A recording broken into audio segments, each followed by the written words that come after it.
دنیا میں ہم فیصلے نہیں کر سکتے نیتوں کے بارے میں، کسی کی نیت پر شک کرنا، حملہ کرنا جائز نہیں، ہمیں کیا معلوم؟ یہ دلوں کا حال ہے، اور دلوں کا حال اللہ جانتا ہے۔ علیم بذات الصدور اللہ تعالیٰ ہے، وہ جو فرمایا گیا کہ ان اللہ لا ينظر الى صورکم ولا الى اموالکم ولکن ينظر الى قلوبکم واعمالکم، اللہ تمہاری صورتوں اور مالوں کو نہیں دیکھتا، وہ تمہارے دلوں کو دیکھتا ہے اور تمہارے اعمال کو دیکھتا ہے۔ عمل صحیح ہے، نیک ہے، اور دل میں اس کے لیے جو موٹیو اور جذبہ تھا، وہ جو قوت محرکہ تھی، وہ بھی صحیح ہے، وہ عمل ہے جو اللہ کے ہاں مقبول ہوگا۔ اب اسی کے حوالے سے میں چند حدیثیں، کس انتہا تک یہ بات حضور نے پہنچائی ہے۔ حضور نے فرمایا من صلی یرائی فقط اشرکا ومن صام یرائی فقط اشرکا ومن تصدق یرائی فقط اشرکا، جس نے دکھاوے کے لیے نماز پڑھی اس نے شرک کیا۔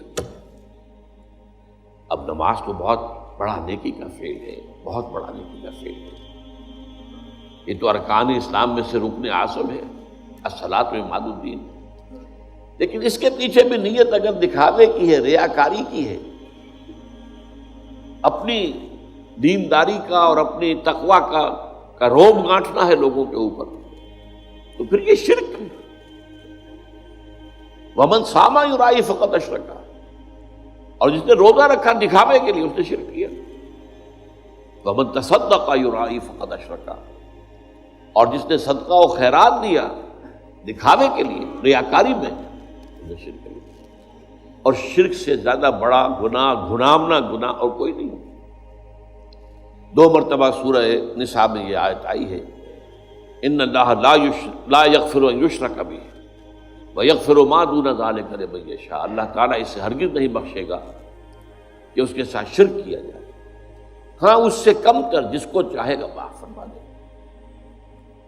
ایک اور حدیث میں اس سے بھی زیادہ باریک بات کہی گئی، شرک خفی یہ ہے کہ اگر کوئی شخص نماز پڑھ رہا ہو اور اسے یہ محسوس ہو کہ کوئی اسے دیکھ رہا ہے،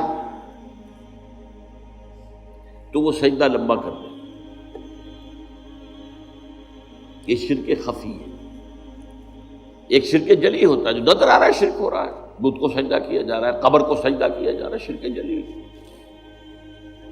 ایک شرک خفی ہے، چھپا ہوا شرک اندر دل میں، کہ آپ نماز پڑھ رہے ہیں، آپ نے دیکھا کچھ لوگ دیکھ رہے ہیں مجھے، تو آپ لمبا سجدہ کر دیے۔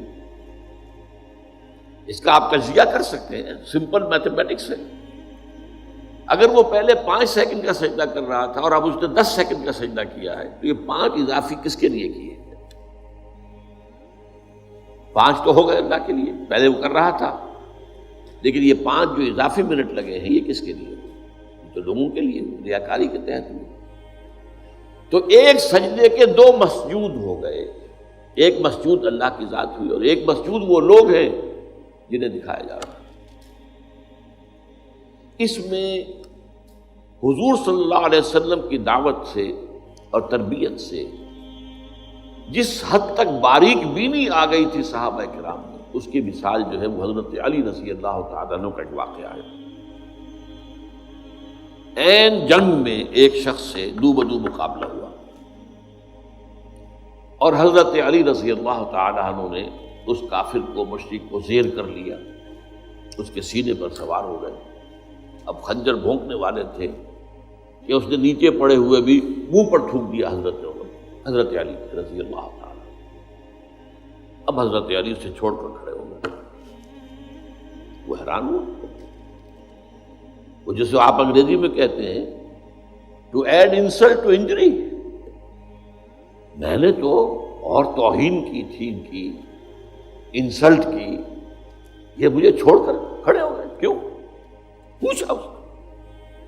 تو حضرت علی فرماتے ہیں دیکھو میری تم سے کوئی ذاتی دشمنی نہیں ہے، میں تمہیں صرف اللہ کے لیے قتل کر رہا تھا، لیکن اب اگر میں قتل کرتا تو میرے نفس کا انتقام بھی شامل ہوگا، تم نے میری توہین کی تو میں گویا کہ اپنے نفس کے انتقام میں اس کا بدلہ لینے کے لیے بھی ایک نیت کے اندر میرے یہ ذاتی بات بھی شامل ہو جاتی، اس لیے میں نے تمہیں چھوڑا۔